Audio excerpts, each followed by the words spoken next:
So this is the VU recording for the 29th of July, 2025. I'm just going to turn my camera on. So normally we go straight into meditation. I'm just going to turn the camera around. It's going to enjoy looking at the crystal. So we are coming up to Lionsgate, which is the portal that happens on the 8th of August.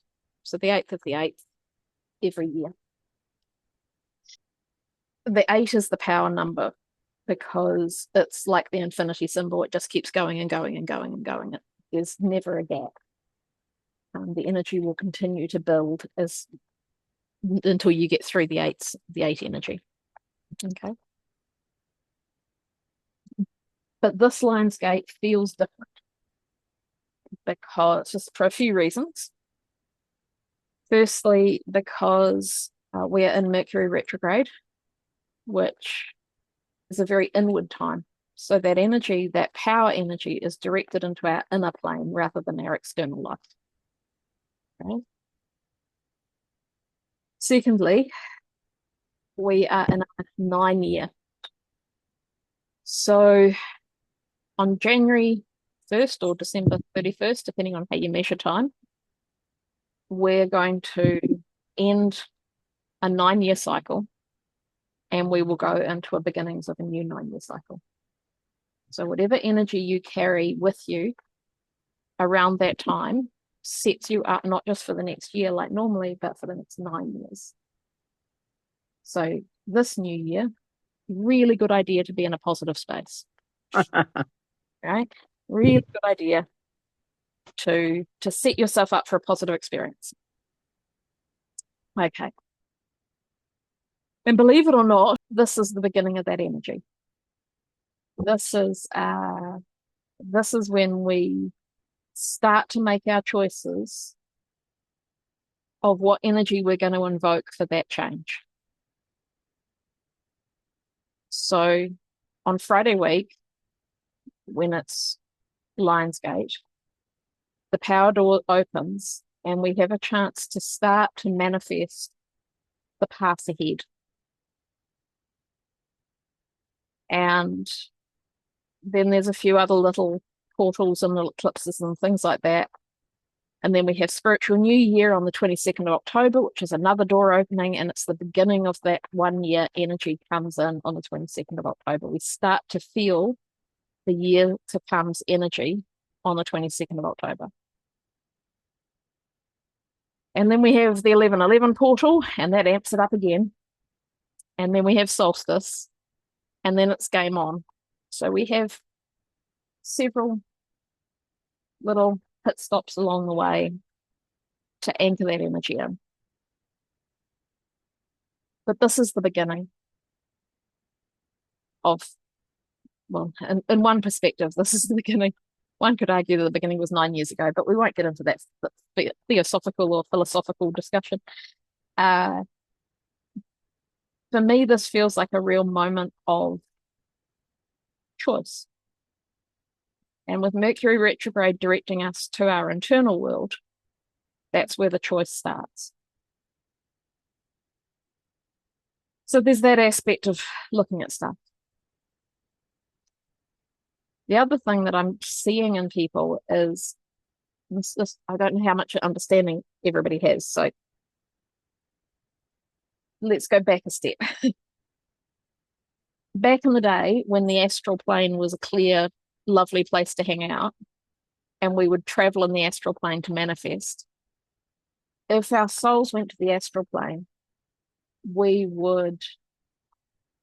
our souls would go off traveling in the astral plane, and there would be a golden thread of light that connected our souls to our body so that we knew how to find our way home, right? And there's horror stories about people having those threads cut and not being able to find their way home and blah, blah, blah, right? Yeah, great.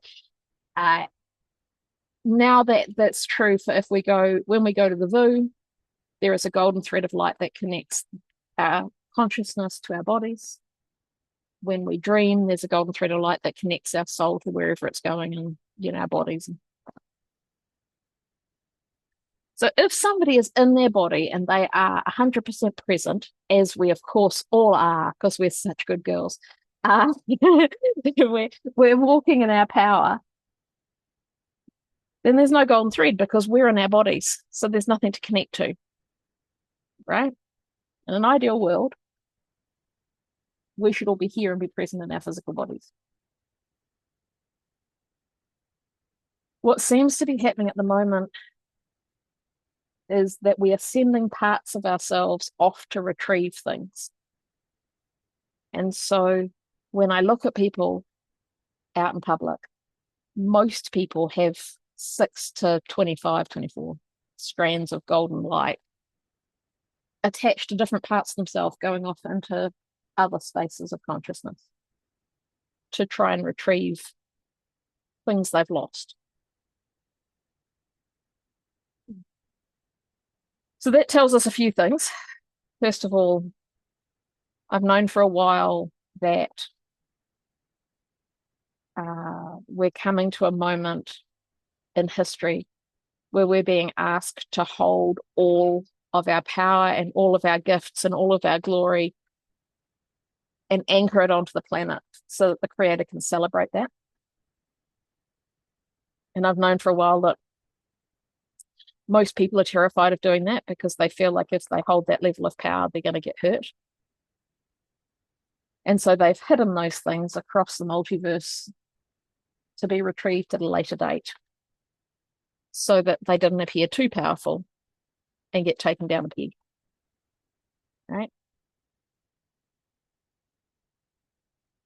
All the signs seem to point to the fact that this is that moment. Those parts of ourselves, our wisdom, our learning, our strengths, our experiences that humanity has felt too scared to hold on to on a daily basis are being called home. And that's great. I'm very happy about that. That's wonderful. But what I'm seeing is that a lot of people have traveled out into the multiverse to go and try and retrieve these things, attach their golden threads, and still don't know how to find their way home. So we're getting people having strokes and feeling dizzy and feeling exhausted, feeling lost and feeling anxious, and just feeling drained and everything else that's associated with that. And it's purely because there are so many parts of their consciousness off traveling that they don't have the strength to call themselves home. Now is that moment to call ourselves home.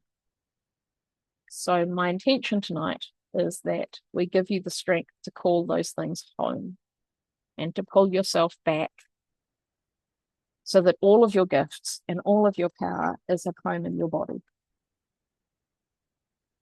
Because then when Lionsgate comes and you're asked to hold the power that you are within your soul, you've got everything ready to know what that looks like, right? Lionsgate is always an opportunity to ask the Creator for what you want. It's always a great time to do a wish list and to say to the Creator, hey, you know, that lotto win you've been promising would be nice. But this Lionsgate really does feel like it's a celebration of the internal soul. It's a time to stand in our power on a soul level and embrace all that we are and get that to be empowered by the energy. So we're going to do our best to help that today. And on Saturday, I've got a day workshop planned that can take that further and deeper and more into its power, because I do think it's important to fully recognize and support that. And then on Lionsgate, there'll be the meditations that I do every year of just before 8 o'clock. We have a Zoom shift journey to welcome in the 8-8 energy. because if we don't start just before 8, we're never ready by 8:08. And we do the same thing at 8:08 at night. So I think I've put it on at about 5 to 8 on both ends. And then there's one in the middle of the day as well, which is the balancing point. And you do what you can, right? So those are there as an option to support the journey.